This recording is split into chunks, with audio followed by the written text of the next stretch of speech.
Hi all. ഇന്നത്തെ നമ്മുടെ topic present perfect tense ആണ്. ഇംഗ്ലീഷ് ഭാഷ പഠിക്കുന്ന ആൾക്കാർക്ക് വളരെ കൂടുതൽ കൺഫ്യൂഷൻ വരുന്ന ഒരു ടെൻസ് ആണ് പ്രസന്റ് പെർഫെക്റ്റ് ടെൻസ്. കാരണം ഈ പ്രസന്റ് പെർഫെക്റ്റ് ടെൻസിന്റെ കുറേ യൂസസ് പാസ്റ്റുമായി ബന്ധപ്പെട്ടാണ് നിൽക്കുന്നത്. സിമ്പിൾ പാസ്റ്റും പ്രസന്റ് പെർഫെക്റ്റും ഇവ രണ്ടും പൊതുവെ കൺഫ്യൂഷൻ ഉണ്ടാക്കുന്ന ടെൻസുകളാണ്. അപ്പോൾ ഇന്നത്തെ ക്ലാസ്സിൽ നമ്മൾ പഠിക്കുന്നത് പ്രസന്റ് പെർഫെക്റ്റ് ടെൻസിന്റെ ഫോർമുലേഷൻ, അതിന്റെ 7 യൂസസ് ഇവയൊക്കെയാണ്. സാധാരണ നമ്മൾ പറയുന്നത് പോലെ തന്നെ നമ്മൾ ഈ ടെൻസിന്റെ ഉപയോഗങ്ങൾ, അതായത് ഈ ടെൻസ് എങ്ങനെ ഉപയോഗിക്കാം എന്നുള്ളതാണ് കൂടുതൽ പ്രാധാന്യം കൊടുക്കുന്ന വിഷയം. അതിന്റെ സ്ട്രക്ചർ നമുക്ക് വളരെ പെട്ടെന്ന് മനസ്സിലാക്കിയെടുക്കാം. ഇനി പ്രസന്റ് പെർഫെക്റ്റ് ടെൻസിന്റെ ഫോർമുലേഷൻ എങ്ങനെയാണെന്ന് നോക്കാം. Subject plus has or have plus V3 ഇതാണ് പ്രസന്റ് പെർഫെക്റ്റ് ടെൻസിന്റെ ഫോർമുലേഷൻ. സബ്ജക്ട് പ്ലൂറൽ ആണെങ്കിൽ ഹാവ് ഉപയോഗിക്കാം, സിംഗുലർ ആണെങ്കിൽ ഹാസ് ഉപയോഗിക്കാം. ഐ ആൻഡ് യു ഇവ രണ്ടിന്റെയും കൂടെ ഹാവ് ആയിരിക്കും ഉപയോഗിക്കുക. For example, I have seen you, I have seen you, ഐയുടെ കൂടെ ഹാവ് ആയിരിക്കും വരിക. You have seen me, she has invited me, she has invited me, she singular ആണ്, ഹാസ് ഇൻവൈറ്റഡ് മീ, ഹാസ് ഉപയോഗിച്ചു. They have invited me. അതാ they have invited me, ഇവിടെ theyയുടെ കൂടെ have ആണ് വന്നിരിക്കുന്നത്, കാരണം പ്ലൂറൽ ആണ്. Manoj has helped me a lot, she has used many fonts. അതാ ഇതാണ് പ്രസന്റ് പെർഫെക്റ്റ് ടെൻസിന്റെ സ്ട്രക്ചർ. ഇനി നമുക്ക് പ്രസന്റ് പെർഫെക്റ്റ് ടെൻസിന്റെ യൂസസ് എന്തൊക്കെയാണെന്ന് നോക്കാം. നമ്മളിൽ പലർക്കും പ്രസന്റ് പെർഫെക്റ്റ് ടെൻസിന്റെ യൂസസ് അറിയാം. അത് ചിലപ്പോൾ 1-2 യൂസസ് ആകാം. കൂടുതൽ യൂസസ് നമ്മൾ പഠിച്ചാൽ അത്രമാത്രം സെന്റൻസസ് നമുക്ക് കൺസ്ട്രക്ട് ചെയ്യാൻ പറ്റും. അപ്പോൾ പ്രസന്റ് പെർഫെക്റ്റ് ടെൻസിന്റെ ഒരു use, action at an unspecified time. അതായത് പാസ്റ്റിൽ നടന്ന കാര്യം തന്നെ, പക്ഷെ അത് ഒരു അൺസ്പെസിഫൈഡ് ടൈമാണ്, നടന്ന ടൈമിന് പ്രാധാന്യം കൊടുക്കാതെയാണ് നമ്മൾ ആ സെന്റൻസ് പറയുന്നത്. ഇപ്പൊ yesterday, the day before yesterday, ഇങ്ങനെയുള്ള പാസ്റ്റിനെ സൂചിപ്പിക്കുന്ന വേർഡ്സ് പറഞ്ഞാൽ നമുക്ക് പ്രസന്റ് പെർഫെക്റ്റ് ടെൻസ് ഉപയോഗിക്കാൻ പറ്റില്ല. For example, I have seen you, I have seen you, ഞാൻ നിങ്ങളെ കണ്ടിട്ടുണ്ട്. അത് ചിലപ്പോൾ കഴിഞ്ഞ വർഷമായിരിക്കാം കണ്ടത്, പക്ഷെ കഴിഞ്ഞ വർഷം കണ്ടു എന്ന് പറയുമ്പോൾ നമുക്ക് പ്രസന്റ് പെർഫെക്റ്റ് ടെൻസ് ഉപയോഗിക്കാൻ പറ്റില്ല. പക്ഷെ നമ്മൾ കൊടുക്കുന്ന ഡെഫിനിഷൻ ഞാൻ നിങ്ങളെ കണ്ടിട്ടുണ്ട് കണ്ടോ, എപ്പോഴാണെന്ന് നമ്മൾ മെൻഷൻ ചെയ്യുന്നില്ല, അവിടെ പ്രസന്റ് പെർഫെക്റ്റ് ടെൻസ് ആണ് ഉപയോഗിക്കുന്നത്. I have seen you, she has invited me, അവൾ എന്നെ ക്ഷണിച്ചിട്ടുണ്ട് കണ്ടോ, അവൾ എന്നെ ക്ഷണിച്ചിട്ടുണ്ട്. I have worked in many countries കണ്ടോ, ഒരുപാട് രാജ്യങ്ങളിൽ ഞാൻ വർക്ക് ചെയ്തിട്ടുണ്ട്. അത് വർക്ക് ചെയ്തിട്ടുണ്ട്, അവിടെ എപ്പോഴാണ് എന്ന് നമ്മൾ എടുത്തു പറയുന്നില്ല. അതുപോലെ തന്നെ we have gone to many places കണ്ടോ, ഞങ്ങൾ ഒരുപാട് സ്ഥലങ്ങളിൽ പോയിട്ടുണ്ട്. ഇതൊക്കെ പാസ്റ്റിൽ നടന്ന കാര്യം തന്നെയാണ്, പക്ഷെ അത് എപ്പോൾ നടന്നു എന്നുള്ളതിന് നമ്മൾ പ്രാധാന്യം കൊടുക്കുന്നില്ല. Recent completed actions present perfect ടെൻസിന്റെ മറ്റൊരു യൂസാണ്. അതായത് ഒരു പ്രവൃത്തി ജസ്റ്റ് അങ്ങോട്ട് ചെയ്ത് കഴിഞ്ഞതേ ഉള്ളൂ എന്ന് പറയാൻ വേണ്ടിയിട്ട് നമുക്ക് പ്രസന്റ് പെർഫെക്റ്റ് ടെൻസ് ഉപയോഗിക്കാം. അതും നേരത്തെ നടന്ന പ്രവൃത്തിയാണ്, പക്ഷെ അത് ഇപ്പോൾ അങ്ങോട്ട് ചെയ്ത് തീർന്നതേ ഉള്ളൂ എന്ന് കാണിക്കാൻ വേണ്ടിയിട്ട് നമ്മൾ പ്രസന്റ് പെർഫെക്റ്റ് ടെൻസ് ആണ് ഉപയോഗിക്കുന്നത്. Four example, he has just finish his work കണ്ടോ, അവനവന്റെ ജോലി അങ്ങോട്ട് ചെയ്ത് കഴിഞ്ഞതേ ഉള്ളൂ, ഇപ്പൊ അങ്ങോട്ട് ചെയ്തേ ഉള്ളൂ കേട്ടോ. He has just finished his work. അല്ലെങ്കിൽ I have just seen him, I have just seen him, ഞാൻ അവനെ അങ്ങോട്ട് കണ്ടതേ ഉള്ളൂ കണ്ടോ, ജസ്റ്റ് അങ്ങോട്ട് കണ്ടതേ ഉള്ളൂ എന്ന് പറയും. We have just had food, ഞങ്ങൾ ഭക്ഷണം കഴിച്ചതേ ഉള്ളൂ. അതുപോലെ I have just kept my pen here ആണോ, ഞാൻ എൻ്റെ പേരെ ഇപ്പം അങ്ങോട്ട് വെച്ചതേ ഉള്ളൂ, അത് ജസ്റ്റ് അങ്ങോട്ട് ചെയ്തതേ ഉള്ളൂ എന്ന് കാണിക്കാൻ.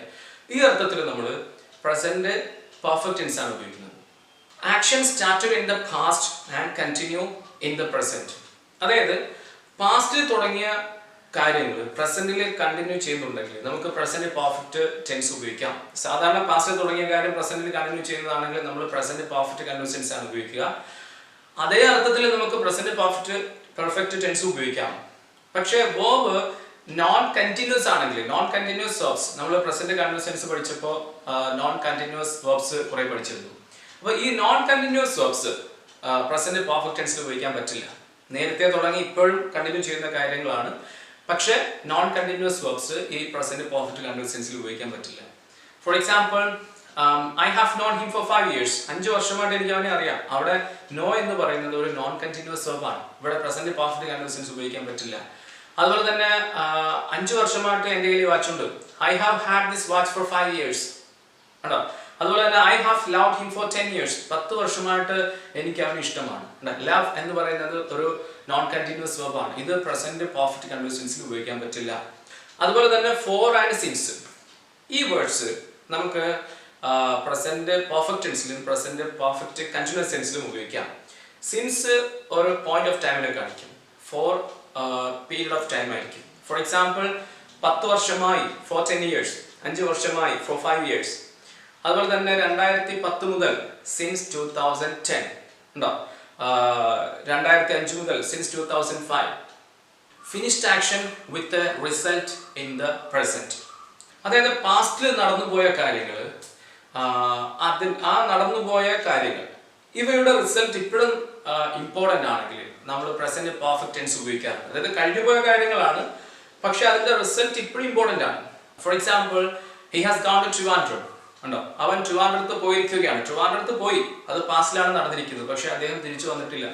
അപ്പൊ നമ്മൾ പറയും he has gone to Trivandrum, അയാൾ ട്രിവാൻഡ്രത്ത് പോയിരിക്കുകയാണ്. They have built this building for your students ഉണ്ടോ, നിങ്ങളുടെ സ്റ്റുഡൻസിന് വേണ്ടിയിട്ടാണ് അവർ ബിൽഡിംഗ് പണി കഴിപ്പിച്ചിട്ടുള്ളത്. അത് കഴിഞ്ഞ കാര്യമാണ്, പക്ഷെ അതിന്റെ റിസൾട്ട് ഇപ്പോഴും ഇമ്പോർട്ടൻ്റ് ആണ്. I have come to see you അല്ല, I have come to see you, ഞാൻ നിങ്ങളെ കാണാൻ വേണ്ടിയിട്ടാണ് വന്നിരിക്കുന്നത്. വന്നു കഴിഞ്ഞു, പക്ഷെ ആ വന്നതിന്റെ റിസൾട്ട് ഇപ്പോഴും ഇമ്പോർട്ടൻ്റ് ആണ്. She has made this food for you, അവൾ നിങ്ങൾക്ക് വേണ്ടിയിട്ടാണ് ഈ ഭക്ഷണം ഉണ്ടാക്കിയിരിക്കുന്നത്. ഇതൊക്കെ കഴിഞ്ഞ പ്രവൃത്തികളാണ്, പക്ഷെ ഇപ്പോഴും അത് ഇമ്പോർട്ടൻ്റ് ആണ്. Action that has happen earlier than we expected, നമ്മൾ പ്രതീക്ഷിച്ചതിനേക്കാൾ നേരത്തെ ചില പ്രവൃത്തികൾ കംപ്ലീറ്റ് ചെയ്യപ്പെടാം. ഇങ്ങനെയുള്ള പ്രവൃത്തികളെ കാണിക്കാനായിട്ട് പ്രസന്റ് പെർഫെക്റ്റ് ടെൻസ് ഉപയോഗിക്കാറുണ്ട്. ഫോർ എക്സാമ്പിൾ, ഒരാളെ നമ്മൾ ഫുഡ് കഴിക്കാൻ വിളിച്ചു. അപ്പോൾ നമ്മൾ പറയും ഞങ്ങൾ ഭക്ഷണം കഴിച്ച് കഴിഞ്ഞു. We have already had food, ഞങ്ങൾ ഭക്ഷണം കഴിച്ച് കഴിഞ്ഞു. അതുപോലെ തന്നെ I have already done my work, ഞാൻ എൻ്റെ വർക്ക് ചെയ്ത് കഴിഞ്ഞു. Your train has already gone, നിങ്ങളുടെ ട്രെയിൻ പോയി കഴിഞ്ഞു. ഒരാൾ ട്രെയിൻ കാത്ത് നിൽക്കുവാണ്. അപ്പോൾ ഞാൻ പറയും നിങ്ങളുടെ ട്രെയിൻ പോയി കഴിഞ്ഞു. Your train has already gone. We have already sold our car, ഉണ്ടോ, ഞങ്ങൾ ഞങ്ങളുടെ കാർ വിറ്റ് കഴിഞ്ഞു. എ ചേഞ്ച് ഓവർ ടൈം, അതായത് പ്രസന്റ് പെർഫെക്റ്റ് ടെൻസിന്റെ ഒരു യൂസ് ആണ്. ഒരു കാലയളവിൽ വന്നിരിക്കുന്ന മാറ്റത്തെ സൂചിപ്പിക്കാനായിട്ട് പ്രസന്റ് പെർഫെക്റ്റ് ടെൻസ് ഉപയോഗിക്കാറുണ്ട്. For example, you have changed a lot since I saw you last, ആണോ, ഞാൻ നിന്നെ അവസാനമായി കണ്ടതിന് ശേഷം നീ ഒരുപാട് മാറിയിരിക്കുന്നു. You have grown a lot, ആണോ, നീ ഒരുപാട് വളർന്നിരിക്കുന്നു. Mobile phone has become an unavoidable thing, ഉണ്ടോ, മൊബൈൽ ഫോൺ ഒഴിച്ചുകൂടാൻ പറ്റാത്ത ഒരു കാര്യമായി മാറിയിരിക്കുന്നു. ഇതൊരു കാലയളവിൽ വന്നിരിക്കുന്ന മാറ്റമാണ്. ഈ മാറ്റത്തെ സൂചിപ്പിക്കാൻ പ്രസന്റ് പെർഫെക്റ്റ് ടെൻസ് ഉപയോഗിക്കാം. ആക്ഷൻസ് ഇൻ ദ ഫ്യൂച്ചർ, ഭാവിയിൽ നടക്കാൻ പോകുന്ന കാര്യങ്ങൾ കാണിക്കാൻ കൺജങ്ഷൻസിന്റെ കൂടെ പ്രസന്റ് പെർഫെക്റ്റ് ടെൻസ് ഉപയോഗിക്കാറുണ്ട്. For example, when you have read that message you will understand it, ആണോ, നിങ്ങൾ ആ മെസ്സേജ് വായിച്ചു കഴിയുമ്പോൾ നിങ്ങൾക്കത് മനസ്സിലാകും. മെസ്സേജ് വായിച്ചു കഴിയുമ്പോൾ, അതായത് ഇനി വായിച്ചു കഴിയുമ്പോൾ നിങ്ങൾക്കത് മനസ്സിലാകും എന്നർത്ഥം. when you have written the exam I shall pick you, നിങ്ങൾ എക്സാം എഴുതി കഴിയുമ്പോൾ ഞാൻ നിങ്ങളെ പിക്ക് ചെയ്യാം.